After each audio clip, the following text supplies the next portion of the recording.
This episode is brought to you by Audi. The road is calling.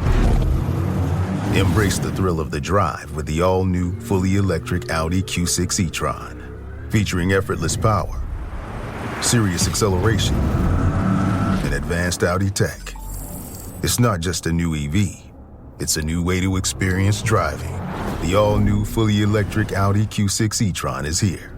The next chapter of Audi starts now. This episode is brought to you by Indeed. When your computer breaks, you don't wait for it to magically start working again.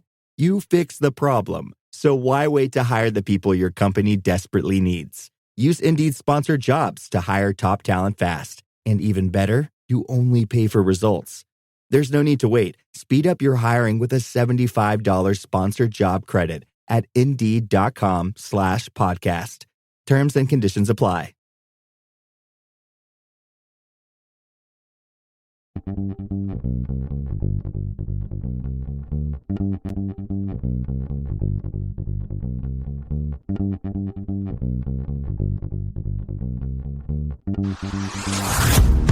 Hey, I'm Amanda from Trifecta Fitness. We're proud to be Clarksville's new Get Fit headquarters. Trifecta Fitness is a state-of-the-art spin and strength training studio. Our spin studio is truly one of a kind in this area, complete with 20 state-of-the-art live fitness bikes and an incredible sound system. Our strength training is done in small groups of 6 or fewer, and all of our strength and spin classes are scalable for every level of experience. Come see us in the heart of Clarksville, just behind MAPCO at the corner of Old Trenton Road and Wilma Rudolph Boulevard. Call us for more info at 931-542-6265 or download our Trifecta Fitness app for a full list of upcoming classes.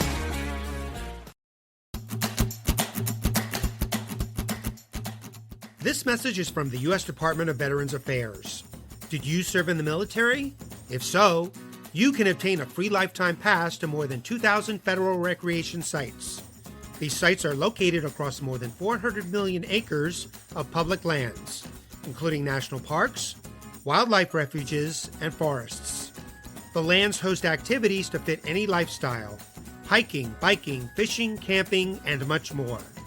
Gold Star families are also eligible for these free lifetime passes.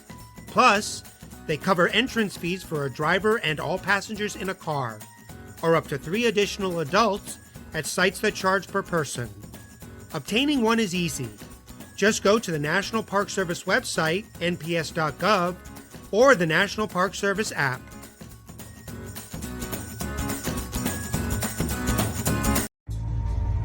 For every veteran, there is a story about a calling to serve, to fight for the freedoms of the American people.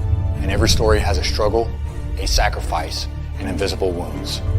Warrior Watts programs help veterans recover from PTSD and invisible wounds through exercise, nutrition, and connecting with other veteran leaders. It is estimated that 22 veterans die each day by suicide, and another 30 veterans die each day by substance abuse. These are preventable deaths. Warrior Watt is committed to fighting PTSD through fitness, nutrition, and community.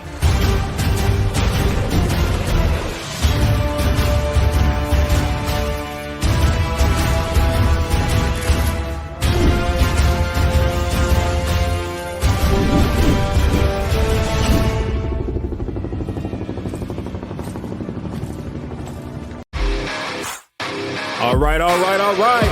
Welcome back. MisFitNation. MisFitNation. The MisFitNation show.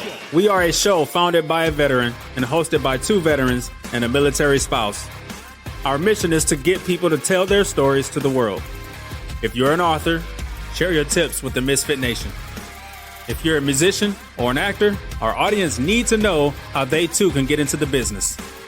Coaches. We love our coaches.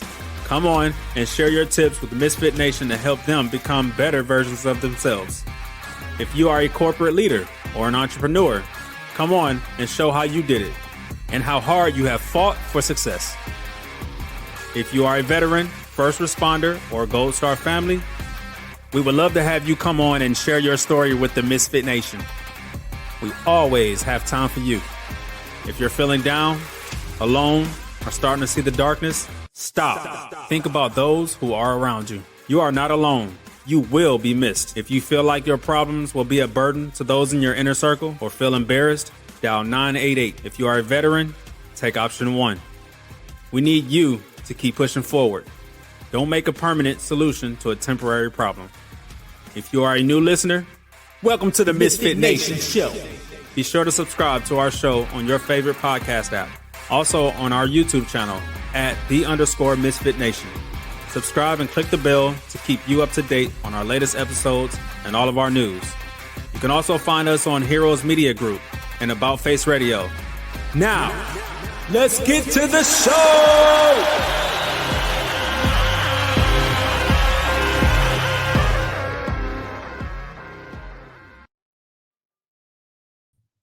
All right.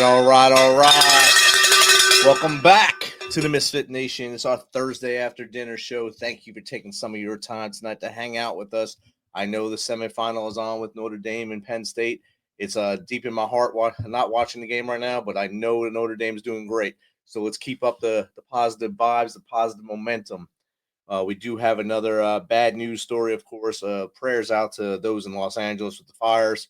It's a horrible situation out there. Watching basically helpless first responders with 100-mile-an-hour wind trying to fight a fire. That's insane, to say the least. But we also lost a Deputy Sheriff Timothy Corlew from Riverside County Sheriff's Department in California. His end of watch was yesterday, January 8th, 2025.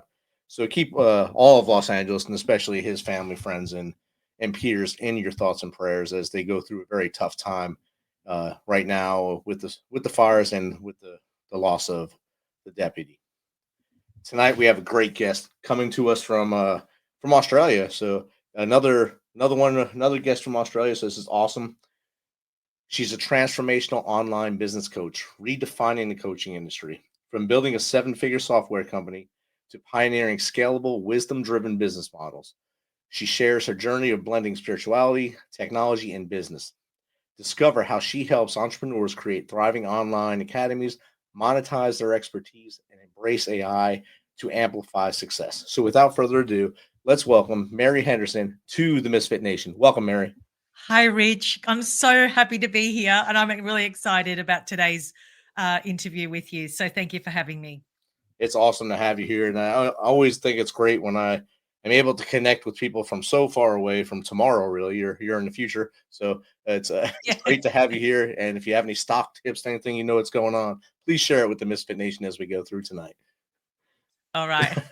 So, Mary, I gave basically a 2, maybe 3 sentence in a bio on you there. If you don't mind, tell us a little more about you from as far back as you want to go to how we got here today. Wow, my goodness. I always say to my clients, never talk about your entire timeline. Just start at one point and then take it from there. So I think that's what I'll do, Rich. You know, okay. I think I'll start. I'm just going to give you a very quick 1-paragraph, description. But I think that one of the reasons we're here today, because I think both of us share an aligned belief around spirituality and business and entrepreneurship. And I think that they are two sides of the same coin. And for me, my entrepreneurial journey actually started in 2005, coming from a corporate background in the tech industry, very masculine driven, very power based. It was all about win, win, win. And my body just shut down. I was on a plane twice a week. I was just, go back and forth, fulfilling somebody else's dream, of course. And I'm not saying that's a bad thing. It's just that, you do have to, as an adult at some point, say to yourself, hey, I have God-given gifts and I have a God-given design. And at what point in my life am I going to activate that? And for me, that was 2005. So I built 2 tech startups. And then I basically just fell apart in 2012. I took a 12-month sabbatical, sold my tech software company.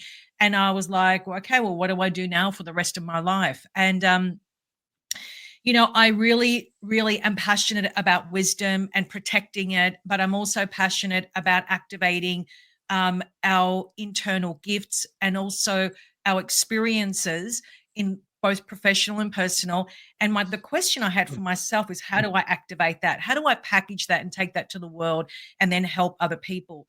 And the twist in my story, if you will, is in 2012, when I did hit rock bottom after selling my software company, I did really, and I genuinely walked to my computer and I Googled, how do I change my life? It was the lowest point in my life. On the external, people were like, oh, you're so successful. You've done this. But on the inside, I was empty. And then I got myself this amazing mentor, Rich, which really opened my eyes to really going down that rabbit hole, if you will, of who I am as a spirit, not as a physical, manifestation of, my spirit. It was more around like, who am I? Like, how do I get closer to my true self? And that really set me off on this amazing spiritual journey. And as my mentor used to say to me, I can give you all the knowledge in the world, but if you don't experience it, it's just more information.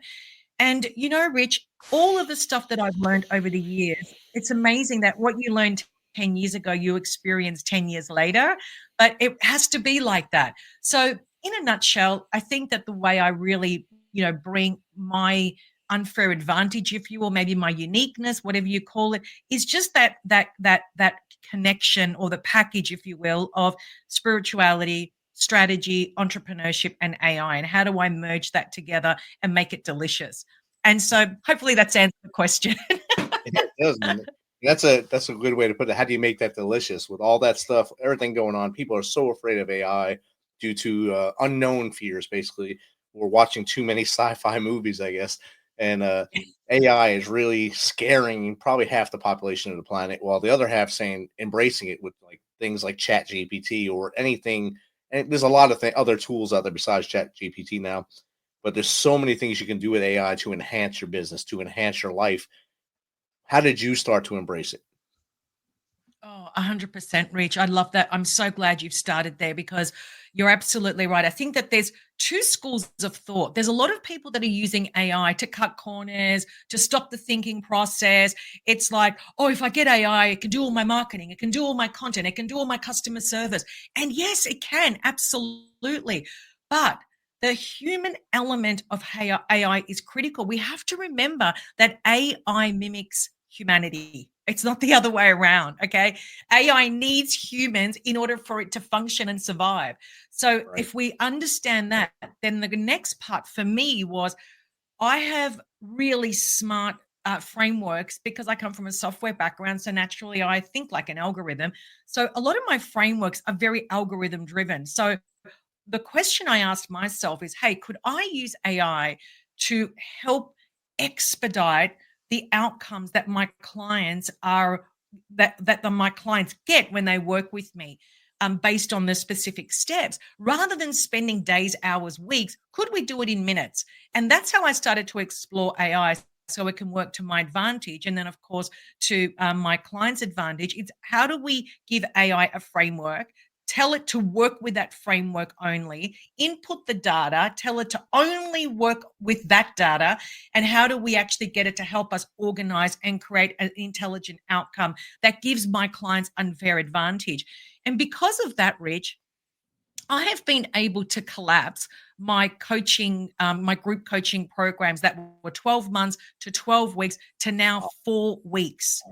Wow. It's just mind blowing. So that's the speed that if we can feed it what we need, it's a game changer. It's like putting fuel in your car. So you put fuel in your car, it's able to go. You put information into whatever database to create the AI.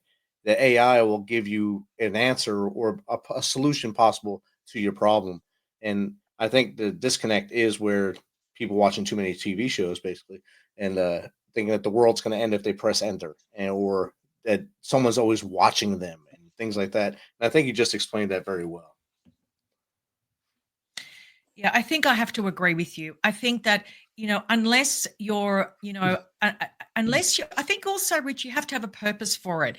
Because what I see a lot of, and you see this all the time, I know you do, everyone's trying to create mass amounts of content using AI tools to be famous for being famous. But I mean, that's not the goal. The goal of AI, we have to remember again, it mimics humanity, not the other way around. So I think that the misuse is in this ideology that if I create copious amounts of content, for example, or get AI to create a dumbed down course, then I can trick people and I can become rich overnight. But actually, that is actually not the right way, because then you start to kind of, it's almost like AI becomes your God. And then you kind of lose yourself in this relationship with what AI is. And I don't know about you, but for me, AI is just my research partner, period. Yeah. There's nothing more, nothing less. It's just my research partner.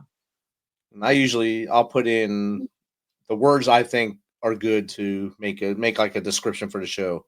I'll put in as much as I can in there and say make it smaller and make it pop. And that's all I use it for. I don't try to make it write a whole book for me or do the whole show. I know there's people that do it for the cover art, do it for everything. I go on Canva and play with that until I go numb with my eyes, go blind to watching Canva, and then I say I can't do this. This is for young people, and I let someone else do it for me and make it look good. But I understand the value of it, and I understand I guess the nuance of people wanting to use it to be that awesome creator or content creator. I think we have to put a line in the sand and just understand what is our purpose in life, and I think that I actually feel that a lot of people don't actually ask those deep questions. And also the other thing I want to just mention here is one of the things that I think that we all should have as our starting point is to really truly understand, what does my natural state of being actually look like, and unpack that and take that information and apply that to these tools, because that's all you have, really. I can't really be you, Rich, and you can't be me, because we've had different life experiences. Right. So and also that's the whole point, isn't it? That we're all unique, that I can bring my uniqueness to the table, you can bring your uniqueness to the table, and share our wisdom with a larger audience. I don't think AI can do that. It can't replicate my experience, my lived experience. So I think that that's a really important point. Very important point. And I think we started this on the AI because that's easy. That's the easy button, I think, to start on AI. But you have a lot more on the table than just AI. You have your academy, you have your entrepreneurial skills, you have your ups and downs of life until you started doing what you're doing now. Your approach truly uniquely integrates spirituality with cutting edge technology like AI. How do you balance these seemingly contrasting elements to create an impactful and scalable business solution? Rich, that's an awesome question, because I think that with entrepreneurship, we've all been in some area, or at some point in our life, we have believed that entrepreneurship is all about the hustle. It's all about the doing. It's the more you do, the more you're going to get. And I actually don't believe in that philosophy. But, it took me a long time to actually, take a step back and think, I'm hustling like never before, but it's actually not getting me the results that I want, right? So I'm hustle. I'm seeing all my friends, my colleagues, my acquaintances hustle. No one's actually getting rich quick. Right. So there's something wrong with that model in my mind. So I really started to spend a lot of time. I'm not a self-help advocate at all. Okay. So it's not because I don't believe in it. I just think that self-help keeps you in loops and lies. It's a door opener, but I feel that it keeps people in loops and lies. I went the other way. I decided that I need to spend time in silence, and in absolute silence. And whether it's 30 minutes a day, an hour a day, I need to go to that place where I can actually hear the subtle messages that have been sent and downloaded to me. We can call that the universal energy. You can call it God, whatever label you want to give it. For me, it is a relationship with God. So that's just that's for me, that resonates with me. But when I started to do that, I really started to unravel these ideologies that were just ideologies. Because if something's not working, we have to ask why.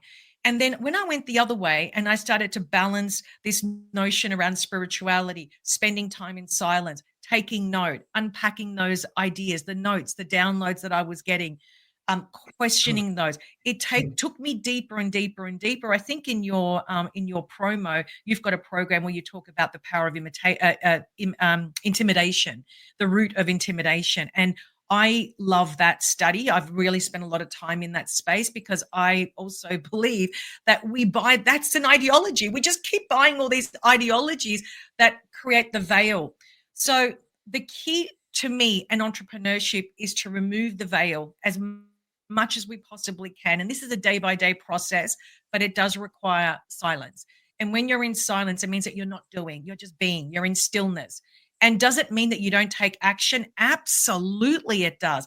But it's strategic action. It's focused action. It has an end goal action. It's not just random stuff. Oh, I'm going to go on AI, do 40 posts, and I'm going to look like a rock star. No, I don't need to do that.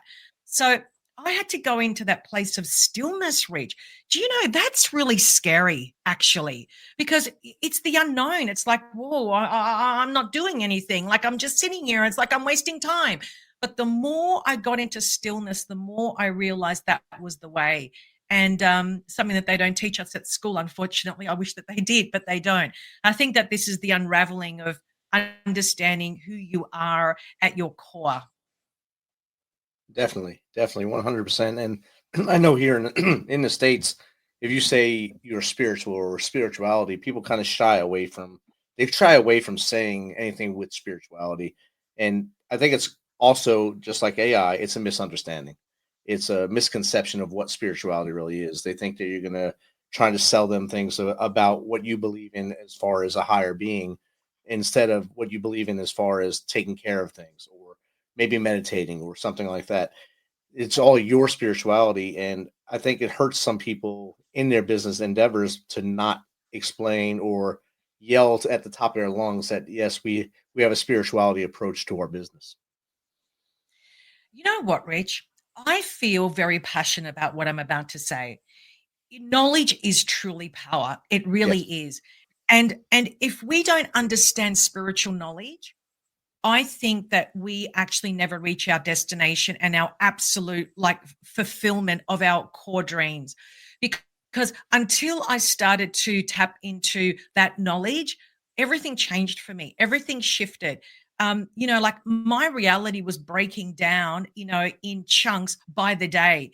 And as scary as that seems and sounds and looks, at the same time, I had the faith that it was happening for all the right reasons.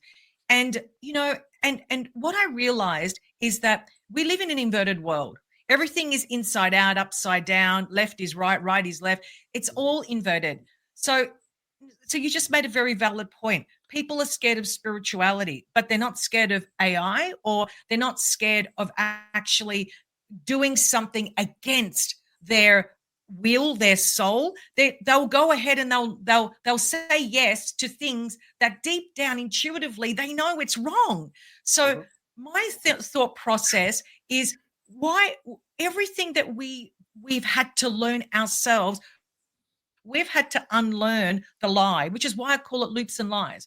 So society has done an amazing job at making us believe that the only way you can make money is go to university, for example, that you're a good person if you get A's and B's at school. That means you're really smart and you're a good citizen, of the world. Then we go to university. Oh, they tell you this is the only way you can make money. It's ironic to me that all the billionaires in the world, none of them have a degree, none of them.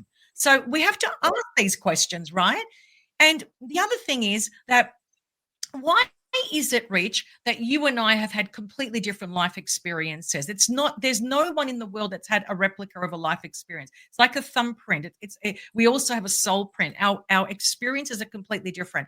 So we have to ask, why is that as well?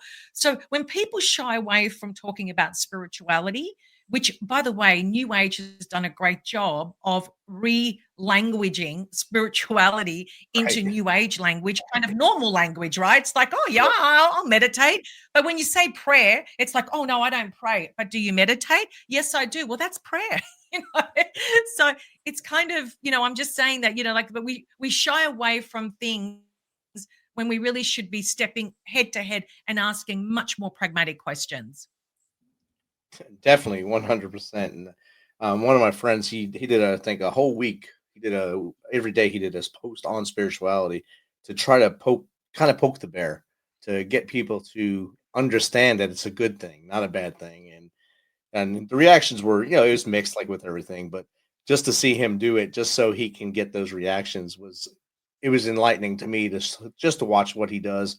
He does every week, he does a different keyword and tries to get the reaction from all his listeners, all his anyone who watches it. I think that's what we need more of, people actually stepping out in front of a camera and doing it and speaking and to try to get that reactions. And maybe, like you said, knowledge is power. Educate people and get them to understand things. Absolutely. And I want to share with you, just through the years that I've been coaching people, 99% of the people that I coach are over 40, probably even 45. And so what I found is that a lot of people, when they start their entrepreneurial journey, I always use the analogy of a glass. And if you look at an empty glass when you're born, it's empty, it's pure, it's vivacious, it's dynamic, it's creative. Manifestation happens just like that. Then you get to 10 and the glass fills up, then 20, 30, 40. By the time you get to 50, that glass is full of thoughts, beliefs, ideologies, paradigms, emotions, all of the stuff that we're carrying. So the glass is constantly full. So what do? We want to start our entrepreneurial journey. We go and read, we go and do strategies, we go and hustle, I do it ourselves, because we can solve every issue, because that's what we've been made to believe, that you've got to do it on your own. And so what happens is that all this information is not flowing in, it's actually flowing out, it's spilling out. And so people would work with me and then they would finish their journey with me.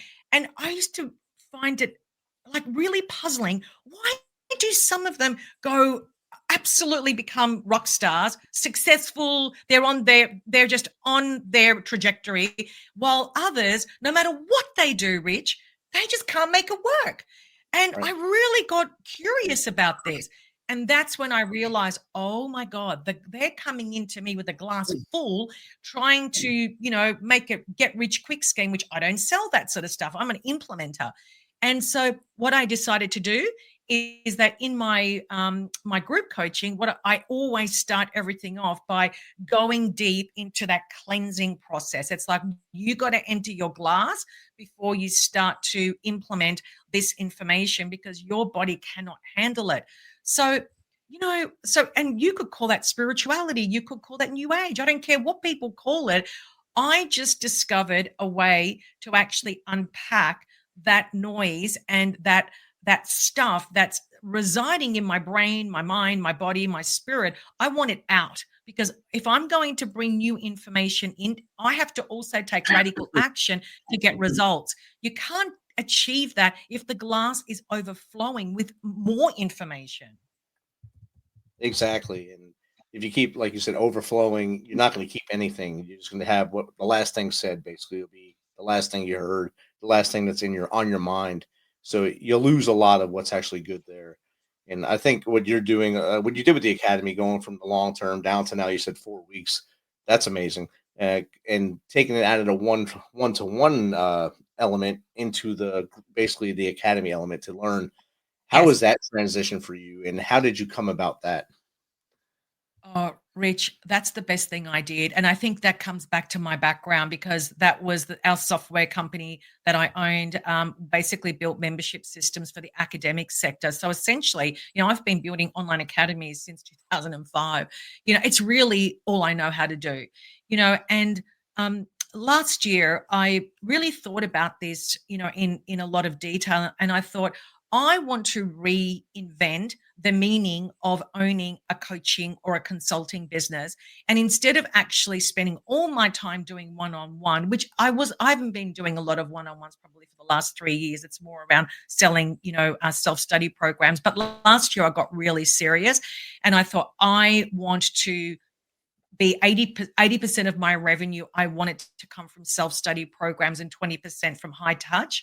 And that's what I did. I've, basically deconstructed my academy. And now I've got about, I think it's 12 or 13 self-study programs.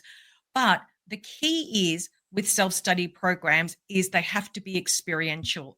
They can't just be packaged Zoom calls and and it's all more information. That's the point, that my self-study programs are outcome, results, and transformation driven. That's the outcome of it, rather than consumption of information they will not work. So what I found, and this is really interesting, is that the people that bought my self-study programs, on average, they're buying 2 self-study programs, but it's so easy to then move them into my 4-week group coaching, which is called the incubator. So that one client is buying 2 or 3 products from me all the time. It's so interesting to me. And that means, Rich, that my discovery calls have almost disappeared. I hardly do any discovery calls. I don't do any pick your brain sessions.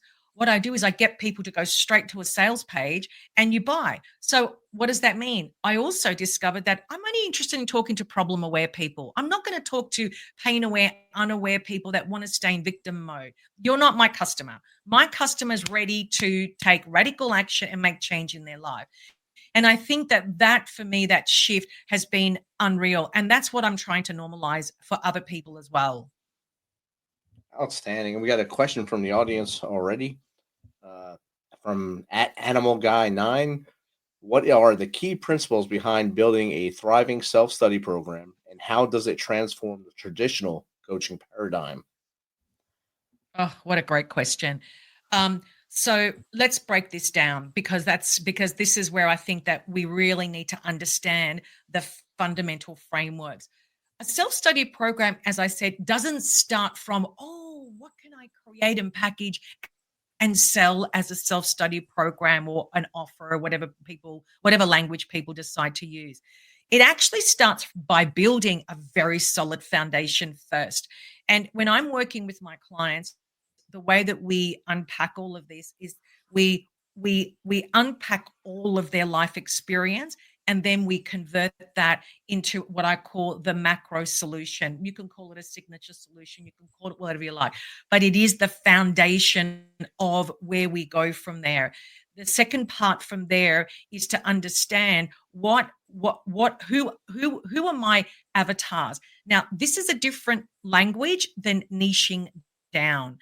Niching down is putting yourself in a box and saying, I'm only going to target people that are tradespeople who've got this problem, and that's going to be my audience. There's nothing wrong with that, by the way. It's just that when you're an industry expert, or you have accumulated 20, 30, 40, 50,000 hours in your area of specialization, that tells me immediately solve a complex problem, and you can make that complex problem very simple, which means that anyone in industry needs that problem solved. Okay, so you don't have to niche yourself.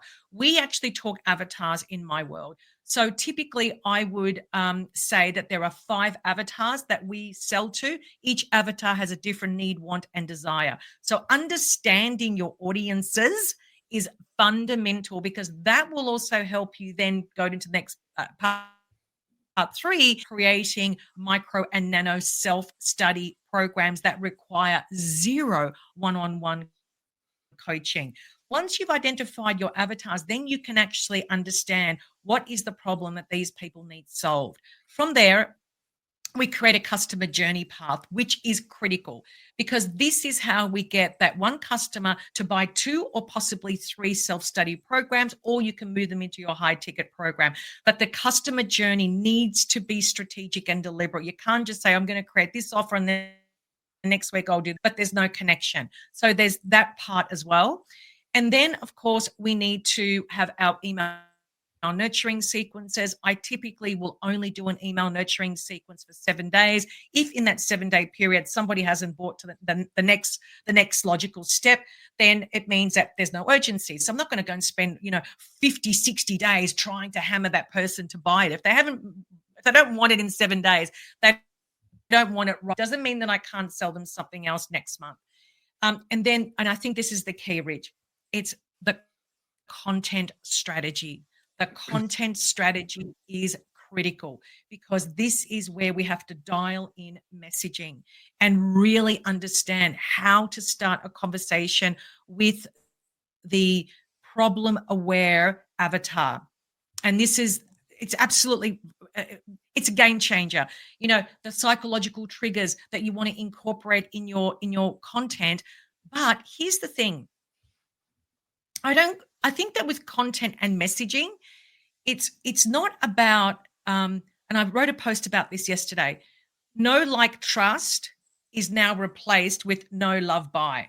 Completely different, approach. How to is now replaced with how I.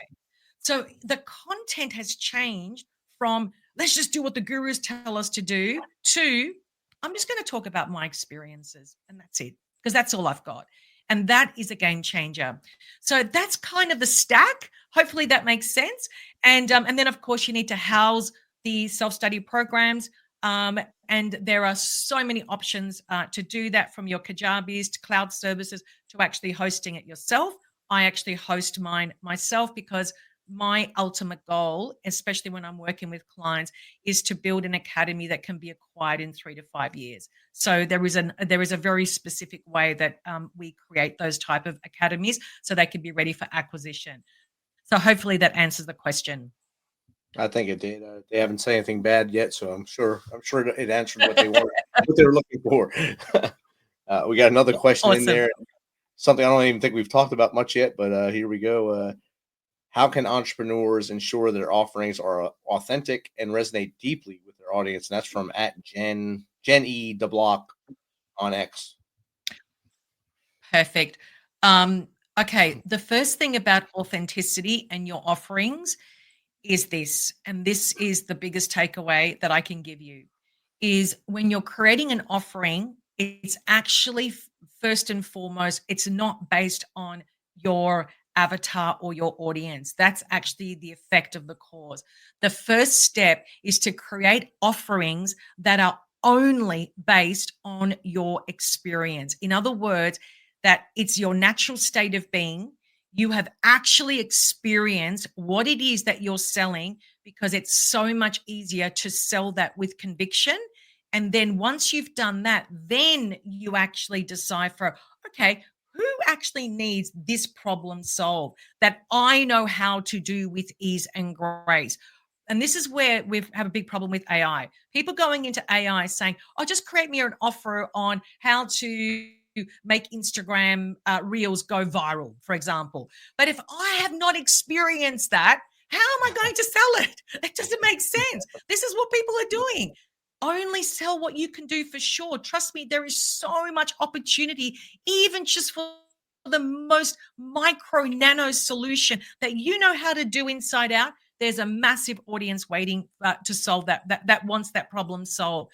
So always start from a place when you talk about authenticity. What that means for me is you can do it for sure. You know how to solve that problem for sure. And that's the process that you want to unpack.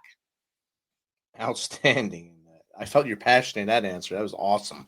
Actually, Thank you, Rich. The questioner will actually love the answer, and I think that'll keep them engaged and make them get pumped up to start their own entrepreneurial journey if they're not already on it. So thank you for that answer. That was, I love it. That was amazing. And speaking I love it. The entrepreneurial spirit, is that something that was in your family dynamic before you started, or were you the first one to be an entrepreneur? I was the first one to be an entrepreneur, Rich, and I knew that from the day I was 5. Like, I was so clear on that trajectory. And you know how I knew that? I want to make you laugh. Like all my sister, my cousins, my friends, all the kids at school when they were 5, they were all into Barbie dolls and all that sort of stuff. And all I ever wanted to play with were calculators. That's all I wanted when I was a kid. I would be crunching numbers from the age of 5, so that kind of tells you, the type of kid I was, how it started back then. So, yeah, my daughter, about that same age, when she was in school, she'd make draw little things and sell cards to her friends so they can give them to their family. So she was already on her journey when she was like 5 or 6 years old, first and second grade. So yeah, 6, I 7. love it. So she had that same stuff. So Awesome. When you said it, I just started laughing too. So that's awesome. We got another question. I know, but it's just yeah, go for it. All right. At Alex Not Trebek, how did your journey of stepping away from a seven-figure software empire lead you to this realization? And how do you help others discover and monetize their true calling? I think that for me, the my software company. Okay, so let me just kind of answer that question because I think it's going to help a lot of people. In life, we do things because we think that's the right thing to do. I thought that, running a software company was my calling. It was so far away from my calling. However, it was a part of the story, right? It was a part of Steve Jobs says connect your dots back to front, not front to back. It was absolutely divinely orchestrated. I was meant to own that software company. I just wasn't meant to stay in it. It was overbearing just from the standpoint of the amount of energy that it just consumed from me. Now, that's for a lot of reasons, but at the end of the day, that when you fall apart in your own business, then that to me indicates that you're not in the right place. Okay. So that's to answer that question. It was actually really easy for me to transition out, by the way. It wasn't like, oh my God, I'm letting go of my baby. I built this from ground up. I did what I had to do, and it was time to move on. But the key was not that. The key was actually taking that 12-month sabbatical and really, really going deep inside myself and asking myself, and my relationship with God, where do I go from now? Like, what do I do now? Like, what's my next logical step? I don't know what to do for the rest of my life. I had two little babies at the time, like I was, you could call it confused, but I really was lost more than confused. Um, so that time that I took apart was the best thing that I could have done for myself, because then from there I was then able to piece all what I do today in this academy didn't take one day or 1 month. From 2012, I then spent the next 2-3 years actually building out this academy, and it has evolved enormously. But I did not want just information. I really wanted to bring my background into this academy so I can actually teach others what I know how to do, and that is build systems or systems design thinking so that everything in their business has outcomes and results. And that's my passion. So I don't think that anyone can tell anyone, oh, you can create a seven-figure, academy, or you can create a seven-figure coaching business. That is absolutely not true, because my experience is not somebody else's experience. And I spoke about the glass, being full and overflowing. That plays a significant role in the success that we bring into this world. But the key to all of this is I activated my core gifts. I activated my natural state of being. And that for me is priceless. Waking up every day knowing that what I am doing is what I'm meant to be doing and that comes natural to me, that's where we need to go, because from there, everything just takes care of itself. Outstanding. That's awesome answer. And again, I think you hit the nail on the head for the question, and you've really been giving a lot of knowledge within 42 minutes. I'm sure people are getting almost PhD level lessons from you here if they're acknowledging it and writing stuff down, or just come back and watch the recording again. So thank you for that. What we usually do here on the Misfit Nation is, as we head towards the end, we ask you, our guest, our spotlight, to give 3 things our audience can do start tomorrow, to make them successful in the entrepreneurial field, since that's your area of expertise. The first thing that I would do is start what I call the internal inventory, the unpacking process. You have to understand what your experiences actually look like in language. You have to write it out. It's all about an unpacking process, because when you can do that, then you can actually, for yourself, start to see, oh my God, all these experiences are not just a thing of the past or a memory of the past. They actually have a purpose in my future self. So that's the first thing. The second thing is that I encourage everybody, and I mean everybody, to go into that place of silence. I cannot stress this enough. And not only go into that place of silence, but you ask yourself, if there's anything that happened to you today that has triggered you, that has caused any unrest, emotional challenges, or limiting thoughts and beliefs, that is a sign that you're carrying information that is actually holding you back. It needs to be acknowledged and it needs to be unpacked. Once you identify that, you might say, oh, I really got jealous because Jenny, got her first 5-figure client and I'm still waiting around. If you have jealousy or envy, that's something that lives in your body. It's an energy, it's a block. It must be released because it manifests into something bigger. Once you acknowledge it and declare it, then you need to sit with it and feel it in your body. It's going to be painful, but you need to learn how to become comfortable being uncomfortable. And then what I do, Rich, is I do like 10 minutes of breathing in and out, in and out, in and out, just to get it out, move the energy out of your body. That's the second thing you need to do. And the third thing that I would do is, if you are already an entrepreneur, and you're thinking, I really want to transition into this model where I'm selling self-study programs over one-on-one, then what you do need is a well thought out strategy. This is not a hit or miss. It's not a reactive strategy. It's not something that you can glue together. You really need to go through that process that I was explaining before, where you need to understand your foundation, your core foundation, your avatars, the customer journey. All of this has to be well thought through because they all integrate together. So and you need to start thinking about that, like start to unpack those 5 things. What does my customer journey look like? Who are my avatars? Who needs this complex problem solved?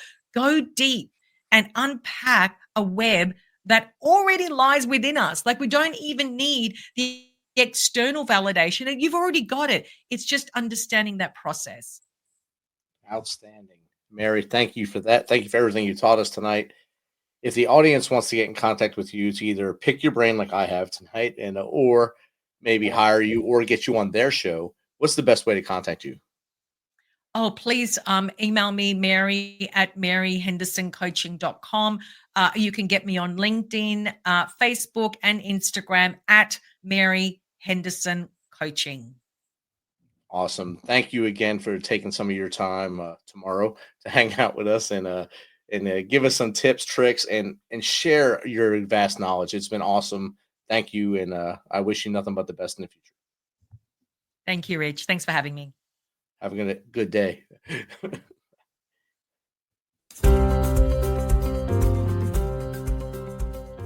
This is a message from the U.S. Department of Veterans Affairs.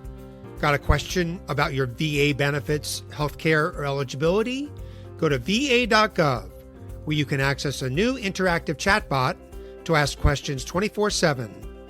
One can still browse va.gov for information, but you can now ask specific questions to the chatbot, like what's the PACT Act? How do I apply for disability benefits? What's my claim status? You can access the new feature through va.gov's Contact Us page. Then click on the Start Chat button. The chatbot will continue to improve veterans' access to information about the benefits and services they've earned. This is one way VA is offering seamless and secure access to its online resources.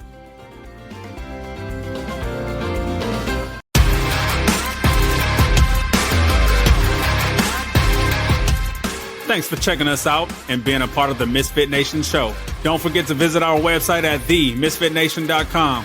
That's themisfitnation.com. Check out all our past episodes and get some of the great Misfit Nation gear for you and your family. As always, be humble, stay hungry, and keep hustling because we are Misfit Nation. Misfit Nation.